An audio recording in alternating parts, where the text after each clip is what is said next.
हर एक अगले चुनाव बाद उनके लोग हो जाते हैं, भले ही चाहे जीत हो चाहे हार हो, किसी को ये पद नहीं मिला। हमने राजस्थान में भी देखा गहलोत और यहाँ पर पायलट के बीच क्या क्या होता है। तो देखिए कहीं ना कहीं कांग्रेस को यहाँ पर अपने नेताओं को सबसे पहले साथ कर रखना होगा, उनको बटोर के रखना होगा। उसके बाद यहाँ पर राजनीति अपनी दूसरे के खिलाफ चलनी होगी, लेकिन वो अपने नेता को नहीं बटोर पाते और ऐसे में चुनावों में उतरते हैं, जिसका नुकसान होता है और यही नुकसान 2023 में हुआ।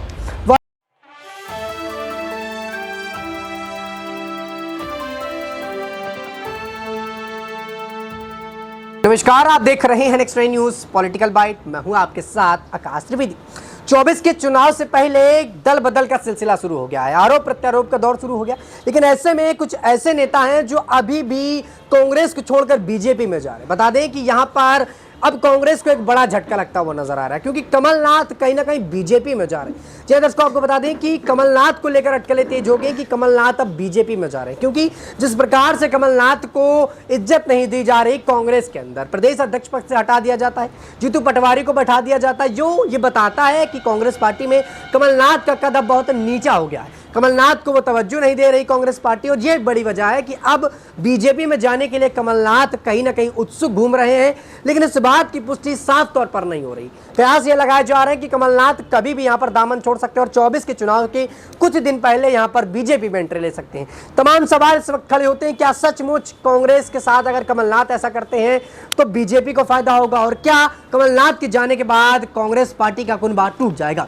हमारे सहयोगी दौलत हमारे साथ जुड़े हैं। दौलत, जिस प्रकार से देखा जा रहा है 24 के चुनाव से पहले राजनीति तेज हो गई है। एक तरफ कमलनाथ को लेकर अटकलें लग रही हैं, दूसरी तरफ नीतीश कुमार को लेकर अटकलें लग रही थी।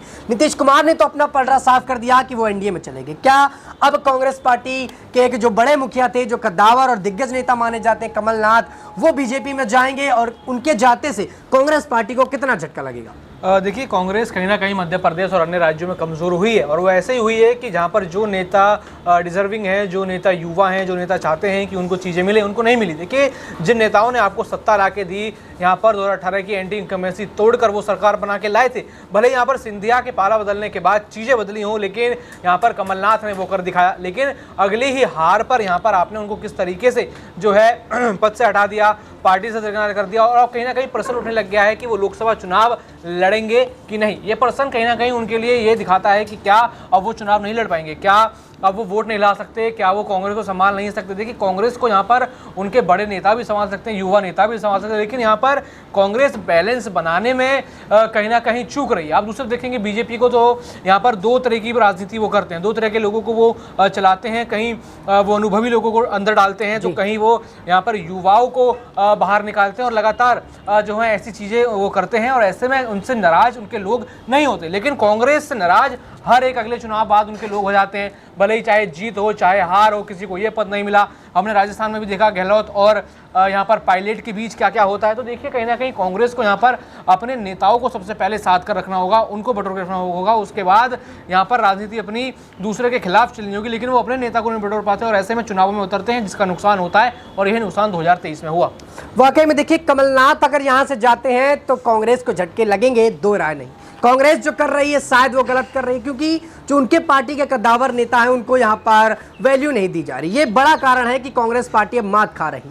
बता दें, जिस प्रकार से राहुल गांधी भारत जोड़ो न्याय यात्रा चला रहे हैं, लेकिन उसका असर क्या मिल रहा है? इंडिया गठबंधन टूटता जा रहा है, इंडिया गठबंधन के नेता दूसरी पार्टी में जा रहे हैं। ऐसे में कांग्रेस पार्टी को, राहुल गांधी को पहले अपने नेताओं को समझना चाहिए, अपनी पार्टी को समझना चाहिए, पार्टी की कमियों को समझना चाहिए। इस बात की लगातार गुहार लग रही है। ऐसे में अब देखना यह होगा कि राहुल गांधी जो नेतृत्व कर रहे हैं, क्या उसमें कमी है? क्या राहुल गांधी अपनी पार्टी के नेताओं की नहीं सुनते, बस सत्ताधारी पार्टी की आलोचना करने में अपना वक्त गुजार देते हैं? दौलत, सवाल मेरा ये रहेगा कि जिस प्रकार से राहुल गांधी देश के प्रधानमंत्री की आलोचना कर रहे हैं, अपनी भारत जोड़ो न्याय यात्रा निकाले, लेकिन उसका फायदा दिख नहीं रहा। जनता से जुड़ने से ज्यादा उनके पार्टी के नेता उनसे टूट रहे हैं। क्या बड़ा वजह है यहाँ पर कि राहुल गांधी अपनी न्याय यात्रा के दौरान अपने नेताओं पर ध्यान नहीं दे रहे, या फिर उनके नेता चाहते ही नहीं है कि 24 के चुनाव वो कांग्रेस के साथ लड़े?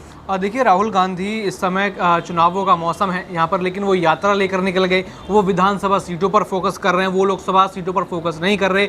ये बताता है कि कितनी मिस प्लानिंग यहाँ पर कांग्रेस करती है, और अगर उस मिस प्लानिंग में कोई नेता अपना सुझाव देता है, सलाह देता है, तो वो कहीं ना कहीं उनके लिए बुरा बन जाता है। आपने देखा होगा कि कितने भी बड़े नेताओं ने यहाँ पर पार्टी छोड़ी, जब उन्होंने अपना लेटर यहाँ पर लिखा, इस्तीफा अपना यहाँ पर लिखा, तो सबसे बड़ी वजह ये बताई गई कि हमारी सुनी नहीं जाती, यहाँ पर राहुल गांधी के आगे किसी की नहीं चलती, हमारे सजेशंस नहीं लिए जाते, यानी 2 या 3 लोगों की चलती है। देखिए, इतने सालों बाद एक नॉन गांधी फैमिली का कोई व्यक्ति यहाँ पर कांग्रेस का अध्यक्ष बनता है, जो कि मल्लिकार्जुन खड़गे हैं। यानी इतने सालों बाद अगर ये बदलाव हुआ, तो आगे आप देखेंगे कि आने वाले सालों में भी और बदलाव, देखिए बदलाव तो होने, लेकिन अगर उन बदलावों को ज़्यादा समय दिया जाएगा तो पार्टी से टूटेगी। मिलिंद देवड़ा चले गए, सिंधिया चले गए, यहाँ पर हेमंत बिस्वर्मा चले गए, आज़ाद ने पार्टी छोड़ दी, हम देखें तो यहाँ पर कपिल सिब्बल ने पार्टी से किनारा कर लिया। तो कितने सारे बड़े बड़े नेता यहाँ पर उनके साथ छूट गए, जो यूपीए सरकार में उनकी ताकत हुआ करते थे। और जब सबने लेटर लिखा अपना रिजाइनेशन, तो सबने यही लिखा कि हमारी बात सुनी नहीं गई। और यही कहीं ना कहीं कमलनाथ और साथ ही साथ हम उनके साथी दिग्विजय सिंह की बता दें,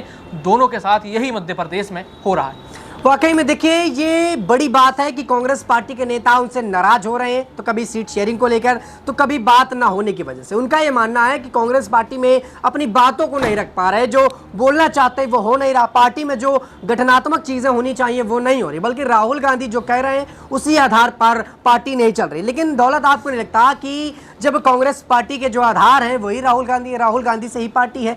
अगर कांग्रेस का कोई आधारशिला है तो वो गांधी परिवार है। जब गांधी परिवार जो चाहेगा वही होगा ना। अगर गांधी परिवार में राहुल गांधी अगर ये बोल दें कि 2024 के चुनाव में ये प्रक्रिया करनी है, ये तरीके करने हैं, तो नहीं लगता कि बाकी पार्टी के नेताओं को उनको रोकना चाहिए, या फिर पार्टी में वही होगा जो राहुल गांधी कहेंगे। और देखिए, सबकी सुननी भी यहाँ पर जरूरी है। सबकी सुनेंगे तो ही यहाँ नए नए सुझाव आएंगे, नई नई चीजें आएंगी। अगर आप किसी की सुनेंगे नहीं तो कल को क्या पता मल्लिकार्जुन खड़गे भी नाराज होकर चले जाएं। अभी तो वो अध्यक्ष हैं तो उनकी सुनी जा रही है, उनकी बातें मानी जा रही हैं। लेकिन कई प्लेटफॉर्म पे मैं देखा है कि राहुल गांधी के आगे उनकी भी नहीं चलती, सोनिया गांधी के आगे अध्यक्ष पद होने के बाद भी जो है उनकी बातें यहाँ पर नहीं चलती। तो ये बड़ा सवाल उठाता है कि क्या कांग्रेस फ्री है, क्या कांग्रेस यहाँ पर कार्यकर्ताओं को जगह देगी। देखिए, यहाँ पर मोहन यादव, भजन लाल शर्मा, विष्णुदेव साय, इन तीनों को मुख्यमंत्री बनाया। यहाँ पर बीजेपी ने कितना बड़ा एग्जांपल यहाँ पर सेट कर दिया कि हम नए कार्यकर्ताओं को मौका देते हैं, सीधा सीएम बना देते हैं अगर परफॉर्मेंस आपका यहाँ पर अच्छा है। लेकिन हमने देखा कांग्रेस में बार बार उन्हीं चेहरों को रिपीट किया जाता है। अगर वो चेहरे नहीं चलते तो उनको पूरी तरीके से खाई में डाल दिया जाता है, और फिर दोबारा 5 साल बाद उनको गुमनामी में रख के दोबारा उन्हीं चेहरों से चुनाव लड़ा जाता है, जो उनके लिए कहीं ना कहीं खतरनाक साबित होता है। और विधानसभा से लेकर लोकसभा हर जगह यहाँ पर कांग्रेस इसी वजह से कहीं ना कहीं अपने नेता और अपने वोट शेयर दोनों गंवा रही है। वाकई में देखिए, नेताओं की कमी को चलते, नेताओं से बातचीत के न चलते यहाँ पर कांग्रेस पार्टी अपने वोट शेयरिंग को घटा रही। दर्शकों, अब अगर यहाँ पर मिलिंद देवड़ा की तरह, सिंधिया की तरह कमलनाथ भी बीजेपी में जाते हैं, तो मान के चलिए कि कांग्रेस का सुपड़ा साफ हो जाएगा। कांग्रेस जो दावे करती है कि वो आने वाले वक्त पर बीजेपी को देश से खत्म कर देगी, मोदी सरकार को खत्म कर देगी, लेकिन ऐसे में अगर उनके पार्टी के यही सब नेता बीजेपी में चले जाएंगे तो मान के चलिए कांग्रेस पार्टी कहीं ना कहीं समाप्त होती हुई नजर आएगी। लेकिन ऐसे में अब कमलनाथ की बातें तेज हो गई कि कमलनाथ कभी भी बीजेपी के साथ अपना दामन लगा सकते हैं, दामन जोड़ सकते हैं। और इस बात की गवाही मध्य प्रदेश के तमाम सूत्रधार, तमाम जानकार बताते हैं कि यहां पर यह बड़ा फेरबदल हो सकता है। दर्शकों, अब देखना होगा कि 24 के चुनाव में कमलनाथ के आने के बाद बीजेपी को कितना फायदा होता है और कांग्रेस पार्टी कितना गर्त में जाती है। फिलहाल के लिए इतना ही। देश दुनिया की तमाम खबरों से जुड़े रहने के लिए आप देखते रहिए नेक्स्ट 9 न्यूज पॉलिटिकल बाइट।